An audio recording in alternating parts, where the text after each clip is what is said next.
बिस्मिल्लाहिर्रहमानिर्रहीम। अस्सलाम वालेकुम dear listeners, I hope you are all fine.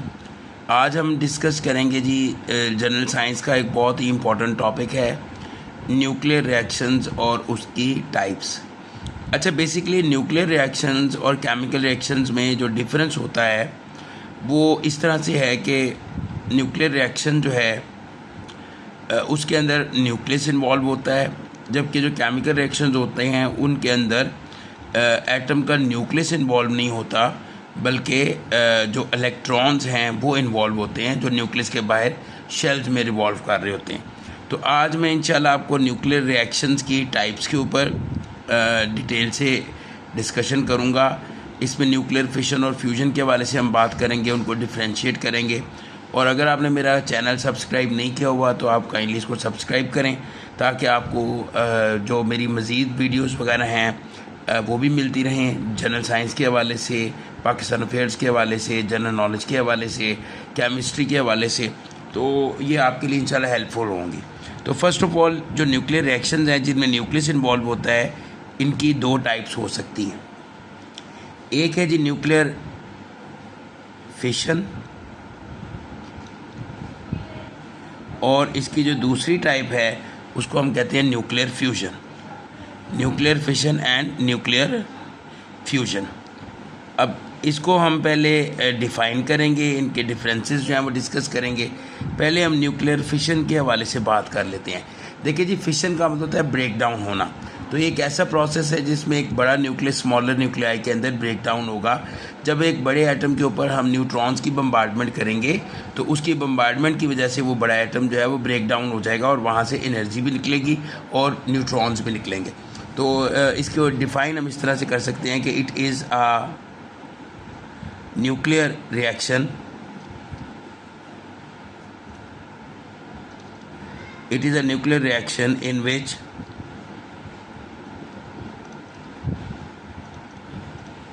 a large nucleus या एटम कह लें आप,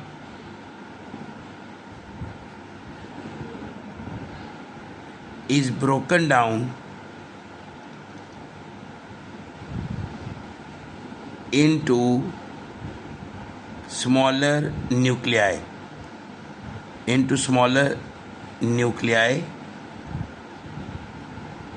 by the bombardment of neutrons.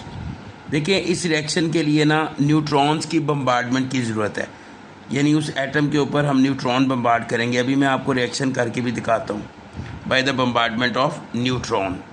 अच्छा, एक इसमें मज़ीद जो हम डेफिनेशन में ऐड कर सकते हैं कि ड्यूरिंग दिस प्रोसेस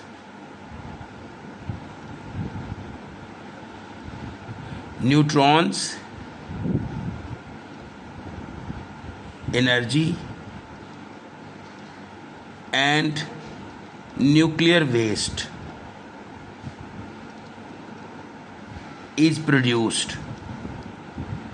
ये याद रखिएगा, इस प्रोसेस में क्या चीज़ प्रोड्यूस होगी? तीन चीज़ें प्रोड्यूस होंगी। न्यूट्रॉन्स प्रोड्यूस होंगे, न्यूक्लियर, इसके अलावा एनर्जी बनेगी और न्यूक्लियर वेस्ट बनेगा। अब इसको हम रिएक्शन को, फॉर एग्जांपल हमारे पास एक यूरेनियम का एटम है, यूरेनियम का आइसोटॉप है 92-238। इसको हम कहते हैं फिसाइल। ये यूरेनियम के मुख्तलिफ आइसोटॉप्स होते हैं, उसमें वो आइसोटॉप जिसके ज़रिए से हम एनर्जी जनरेट कर सकते हैं और आप कह रहे हैं को न्यूक्लियर रिएक्शन में हम इस्तेमाल कर सकते हैं, उसको फिसाइल कहते हैं। तो ये इसका एक फिसाइल आइसोटॉप है। इसके ऊपर हमने न्यूट्रॉन की बम्बार्डमेंट की है। तो यू कैन सी कि यहाँ पे ये ब्रेक डाउन होगा, इस यहाँ से तीन एटम्स निकलेंगे, यानी इसके ब्रेक डाउन होने से तीन एटम्स बनेंगे, ए बी सी। वो मतलब कोई भी तीन एटम्स हो सकते हैं, इसमें वेरियस प्रोडक्ट्स बनती हैं, इसलिए मैं इसको ए बी सी से रिप्रेजेंट कर रहा हूँ। साथ में तीन न्यूट्रॉन्स निकलेंगे और साथ में एनर्जी निकलेगी। तो दिस इज़ बेसिकली फिशन, इसको फिशन कहते हैं।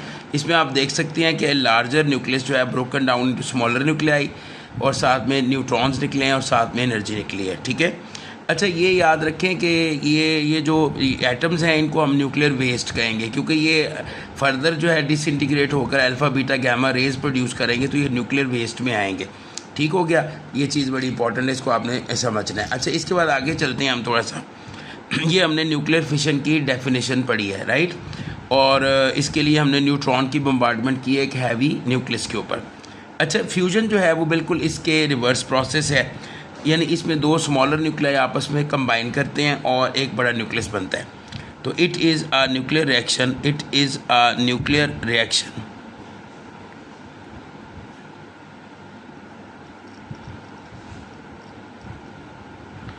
in which smaller nuclei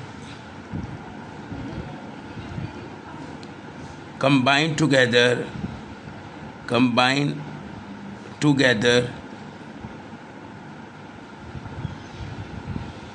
to form a larger nucleus in the presence of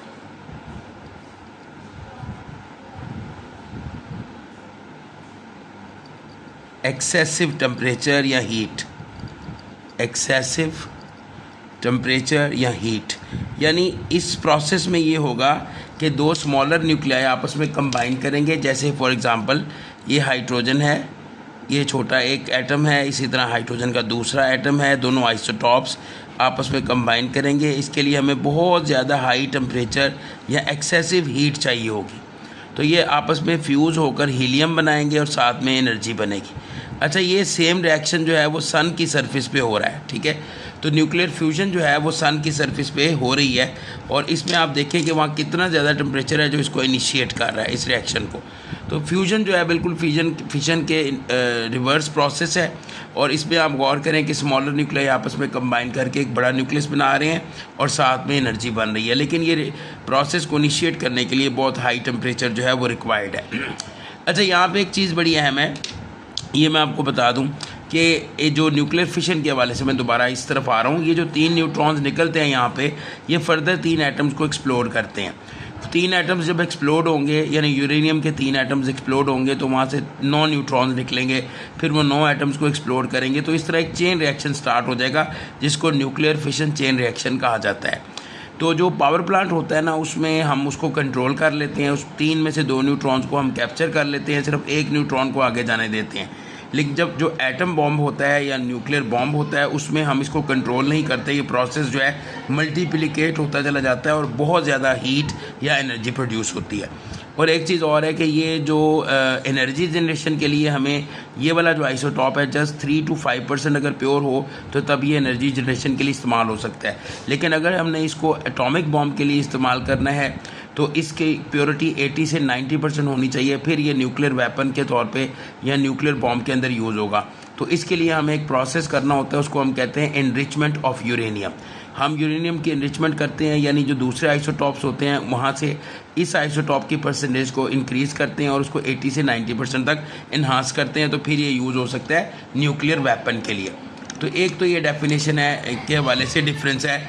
आगे दूसरा डिफरेंस जो है वो मैं डिस्कस करता हूँ। ये पहला डिफरेंस है। दूसरा डिफरेंस क्या हो सकता है न्यूक्लियर फिशन और फ्यूजन के हवाले से जो मैं डिस्कस कर रहा हूँ वो ये है कि ये चीज़ इंपॉर्टेंट ध्यान में रखिएगा कि ड्यूरिंग न्यूक्लियर फिशन न्यूक्लियर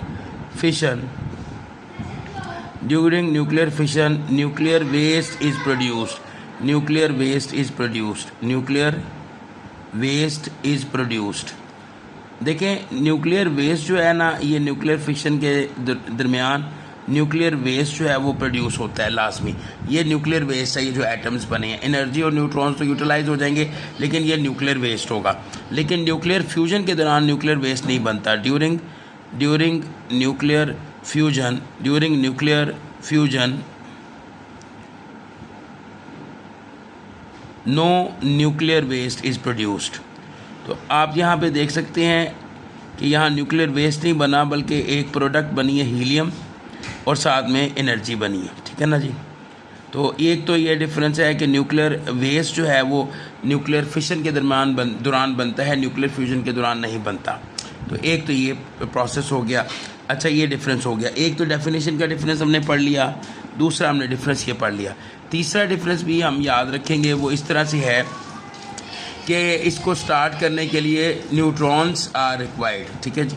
तो to initiate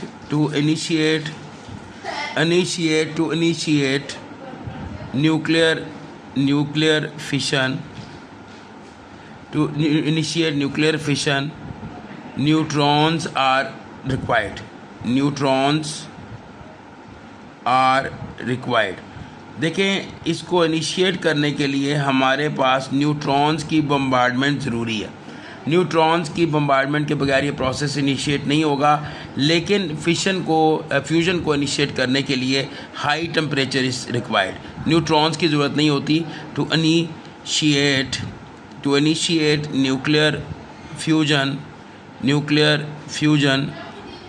very high temperature is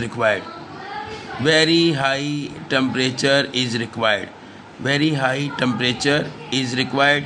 यानी इसको इनिशिएट करने के लिए बहुत ज़्यादा टेम्परेचर जो है वो चाहिए होता है।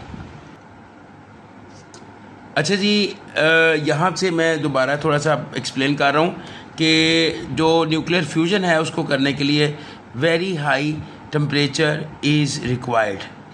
बहुत हाई टेम्परेचर जो है वो रिक्वायर्ड होता है।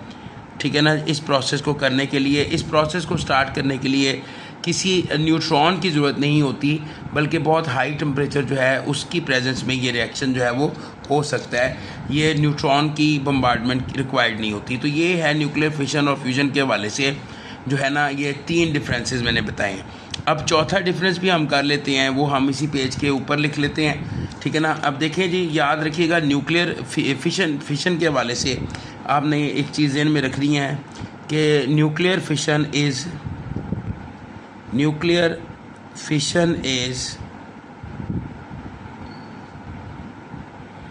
a suitable nuclear process on earth।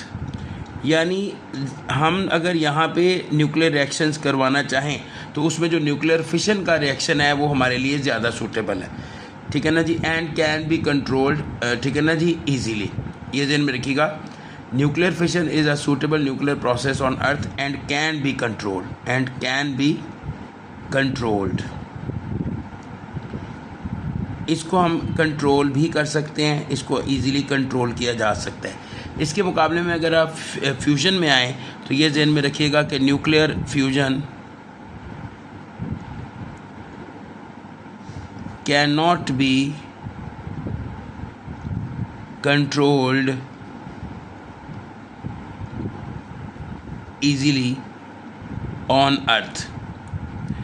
अर्थ पे इसको कंट्रोल करना इतना इजी नहीं है, ऑल्दो कि इसके ऊपर हम वर्किंग कर रहे हैं, इस पे न्यूक्लियर फ्यूजन को कंट्रोल न्यूक्लियर फ्यूजन रिएक्शंस भी करवाए जा रहे हैं, लेकिन उस सक्सेस के साथ इतना ही सक्सेसफुल नहीं है इसका कंट्रोल जितना फिशन कंट्रोलेबल है। राइट। तो ये भी एक इसका डिफरेंस है कि इसीलिए जो न्यूक्लियर फ्यूजन का रिएक्शन है वो ज़्यादातर स्टार्स में और एस्ट्रोनॉमी की जो एस्ट्रोनॉमिकल ऑब्जेक्ट्स हैं उनके अंदर ये रिएक्शंस हो रहे हैं और बेशुमार enormous amount of heat produce हो रही है। अच्छा, इसके बाद एक और जो इम्पॉर्टेंट चीज़ हो सकती है वो है एनर्जी आउटपुट। तो ये चीज़ ध्यान में रखिएगा कि large amount of energy is produced during fission. देखिए, फिशन जब हम करवाते हैं तो काफ़ी ज़्यादा एनर्जी प्रोड्यूस होती है, लेकिन जब हम फ्यूजन करवाते हैं तो बहुत ज़्यादा एनर्जी, यानी very large amount of energy is produce. तो ये भी आप नोट कर लें कि very large amount of energy is produced. ठीक है जी, ड्यूरिंग फ्यूजन। तो बच्चों ये जो है इस तरह से ये हमारा ये 5 डिफरेंसेस हमने करें, और इन 5 डिफरेंसेस को आपने याद रखना है। इस पे आपके जनरल साइंस एंड एबिलिटी का CSS का जो पेपर है या कोई भी साइंस का पेपर दे रहे हो तो इसमें ये डिफरेंसेस आ सकते हैं। ये इंपॉर्टेंट रिएक्शंस ये करवाए हैं मैंने आपको, न्यूक्लियर रिएक्शंस की टाइप्स। अच्छा बच्चों, मेरे लेक्चर अल्हम्दुलिल्लाह यूट्यूब पे अपलोडेड हैं, आप देख रहे होंगे लेक्चर्स। अगर आप मुझसे आपसे कोई क्वेश्चन हो, कोई क्यूरी हो, तो आप इस नंबर पे रब्ता कर सकते हैं। और ये जो लेक्चर्स हैं इनके नोट्स वगैरह जो रिक्वायर्ड हैं, तो नोट्स वगैरह भी आपको यहाँ से मिल सकते हैं। तो ये चीज़ आप ध्यान में रखिए कि इसमें भी आप जो आपने पहले मेरे लेक्चर सुने हैं उस हवाले से भी आपको कोई जो प्रॉब्लम हो तो व्हाट्सएप के थ्रू आप इस नंबर पर रब्ता करें। इसके अलावा मैं इंडिविजुअल एवेल्यूशन सेशंस जो हैं वो भी लेता हूँ जनरल साइंस एंड एबिलिटी के, और CSS के जितने भी PMS के कंपलसरी सब्जेक्ट्स हैं उनके इंडिविजुअल सेशंस भी लेता हूँ, एवेल्यूएशन भी, और 1-on-1 कोचिंग भी मैं प्रोवाइड करता हूँ। तो you can contact for this with me. Okay, so that is my lecture for today's, that is today's lecture of nuclear reactions. इंशाल्लाह नई वीडियो में मैं मज़ीद जो रिएक्शंस हैं उनके ऊपर डिस्कशन करूँगा, या मज़ीद जो टॉपिक्स हैं उनके ऊपर डिस्कस करूँगा। इसमें केमिकल रिएक्शंस की टाइप्स हैं या कुछ और इंपॉर्टेंट टॉपिक्स हैं जो हमारे रिमेनिंग हैं, वो इंशाल्लाह मैं डिस्कस करूँगा। थैंक यू वेरी मच जी, अल्लाह हाफिज़।